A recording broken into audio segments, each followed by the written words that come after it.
These requirements, we have already requested for them, but without them, it will definitely remain that the executive tents may not easily be usable. These executive tents will enable us address the COVID-19 requirements, such as physical distancing, temperature screening, profiling and observation of arriving passengers. Taking of COVID-19 samples from arriving passengers and isolation of those that may have been found to have COVID-19, and immediate transportation to designated treatment centers. Departure, passengers may be required to have a valid health certificate from the Ministry of Health or undergo a rapid test at the airport before departure. Thermal screening, wearing of face masks, regular sanitizing, social distancing will also be emphasized throughout the various formalities. Before, we have been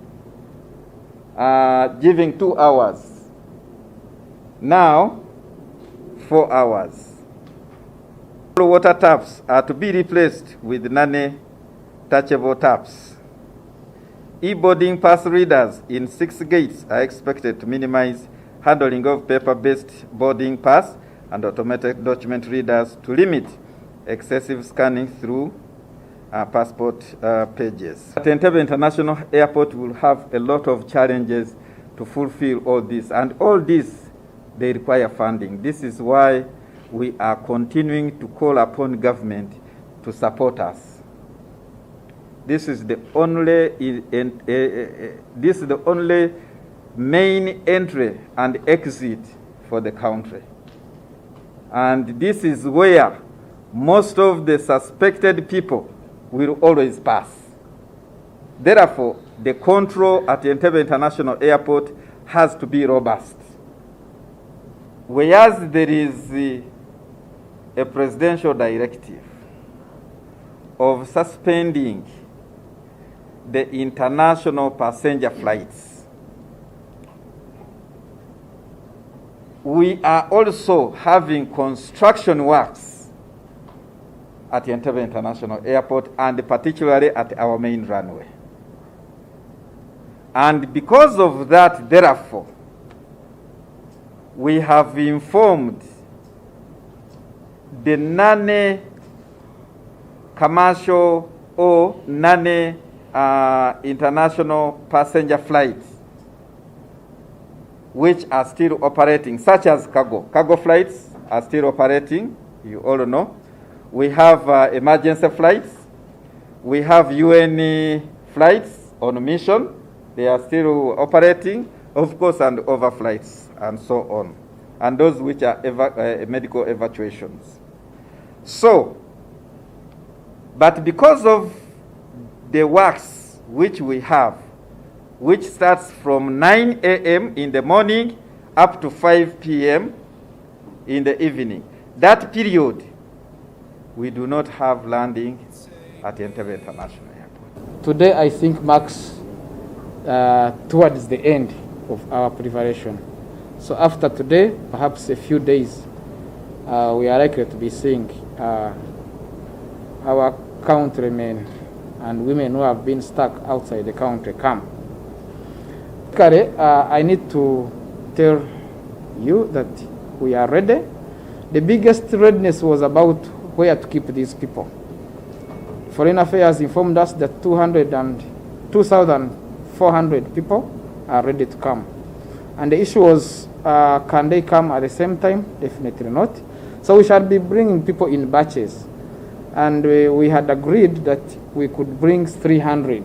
And quarantining 300 or more is a tough situation. So as we discussed at the Ministry of Health, we even said we can handle 500, and that's because if we are bringing in 300 only, it will take a longer period, perhaps 2 months plus, to have all the people come. So we said we can increase, and I need to comfortably say that we can handle 500 as a batch.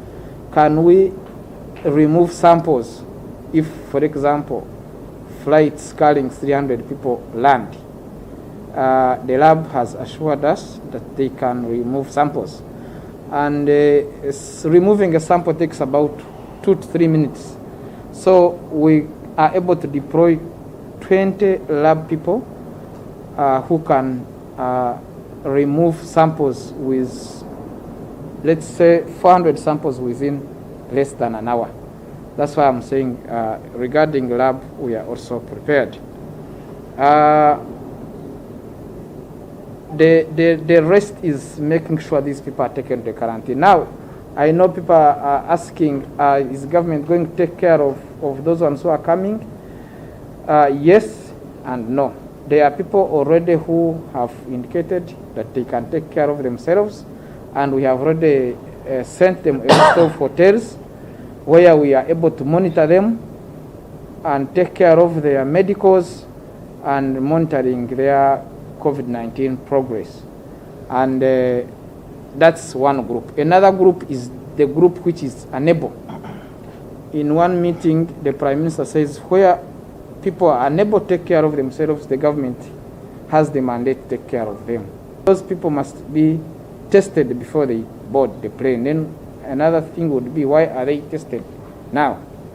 When they arrive, again, it's the issue of intubation, but also there is an issue of getting infected within the aircraft, but also within the movements around the airports. So we are going to quarantine everybody who comes. No person goes to their families without being quarantined, irrespective of where they have healed or tested. Take me away from home. Show me all the places I've never known. And we'll chase the night, race all of these broken dreams in flight, and we'll fly.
Up here, we're free, bound only by frozen memories, lost in time, racing all these broken dreams tonight.